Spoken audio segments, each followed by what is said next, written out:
भूत प्रेत के किस्से सुनने में बेहद रोमांचक और दिलचस्प लगते हैं, लेकिन क्या हो जब यह किस्से सिर्फ किस्से ना रहकर एक हकीकत की तरह आपके सामने आए। आज की युवा पीढ़ी भूत और आत्माओं के होने पर विश्वास नहीं करती, लेकिन जिस पर आप विश्वास नहीं करते वह असल में है ही नहीं। यह तो संभव नहीं है ना। आज हम ऐसे ही भूतहा स्थान से आपका परिचय करवाने जा रहे हैं, जिसके बारे में कहा जाता है कि इसका निर्माण स्वयं एक आत्मा ने किया था। जोधपुर, राजस्थान स्थित बावड़ियों के किस्से स्थानीय लोगों में बहुत मशहूर हैं। यहां पानी की कई बावड़ियां हैं, जिनमें से एक के बारे में कहा जाता है कि उसे भूत ने बनवाया था।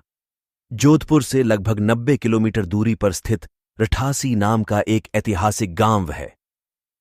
मारवाड़ के इतिहास पर नजर डालें तो यह झात होता है कि जब जोधपुर में रहने वाले राजपूतों की चंपावत शाखा का विभाजन हुआ तो उनमें से अलग हुए एक दल ने कापड़ा गांव में रहना शुरू किया। लेकिन इस स्थान पर रहने वाले युवा राजपूत राजकुमारों ने गांव में साधना करने वाले साधु महात्माओं को परेशान करना शुरू कर दिया। उन राजकुमारों से क्रोधित होकर साधुओं ने उन्हें श्राप दे दिया कि उनके आने वाली पीढ़ी इस गांव में नहीं रह पाएगी। साधुओं के श्राप की बात जब राजकुमारों ने अपने घर में बताई तो सभी भयभीत हो गए और उस गांव को छोड़कर चले गए। इस गांव को छोड़कर वह जिस गांव में रहने के लिए गए उस गांव का नाम है रठासी गांव। यह जोधपुर से लगभग 90 किलोमीटर की दूरी पर स्थित एक ऐतिहासिक गांव है।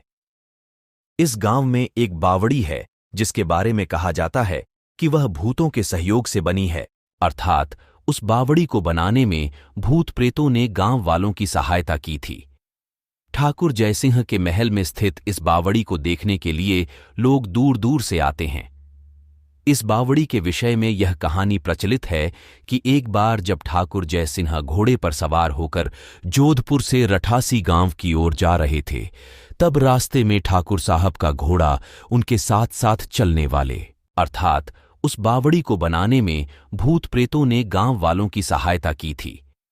ठाकुर जयसिंह के महल में स्थित इस बावड़ी को देखने के लिए लोग दूर दूर से आते हैं।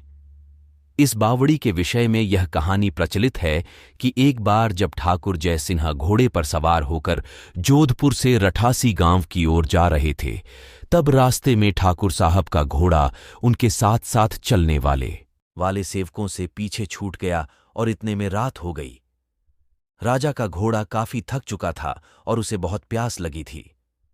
रास्ते में एक तालाब को देखकर ठाकुर जयसिंह अपने घोड़े को पानी पिलाने के लिए ले गए। आधी रात का समय था। घोड़ा जैसे ही आगे बढ़ा, राजा को एक आकृति दिखाई दी जिसने धीरे धीरे इंसानी शरीर धारण कर लिया। राजा उसे देखकर डर गया। उस प्रेत ने राजा को कहा कि मुझे प्यास लगी है, लेकिन श्राप के कारण मैं इस कुएं का पानी नहीं पी सकता। राजा ने उस प्रेत को पानी पिलाया और राजा की दयालुता देखकर प्रेत ने उसे कहा कि वह जो भी मांगेगा वह उसे पूरी कर देगा। राजा ने प्रेत को कहा कि वह उसके महल में एक बावड़ी का निर्माण करे और उसके राज्य को सुंदर बना दे। भूत ने राजा के आदेश को स्वीकारते हुए कहा कि वो ये कार्य। आधी रात का समय था। घोड़ा जैसे ही आगे बढ़ा, राजा को एक आकृति दिखाई दी जिसने धीरे धीरे इंसानी शरीर धारण कर लिया। राजा उसे देखकर डर गया। उस प्रेत ने राजा को कहा कि मुझे प्यास लगी है, लेकिन श्राप के कारण मैं इस कुएं का पानी नहीं पी सकता।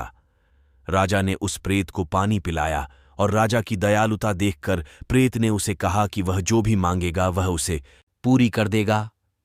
राजा ने प्रेत को कहा कि वह उसके महल में एक बावड़ी का निर्माण करे और उसके राज्य को सुंदर बना दे। भूत ने राजा के आदेश को स्वीकारते हुए कहा कि वो ये कार्य प्रत्यक्ष रूप से नहीं करेगा, लेकिन दिन भर में जितना भी काम होगा वह रात के समय 100 गुना और बढ़ जाएगा। उस प्रेत ने राजा को यह राज किसी को ना बताने के लिए कहा। इस घटना के 2 दिन बाद ही महल और बावड़ी की इमारतें बनने लगीं।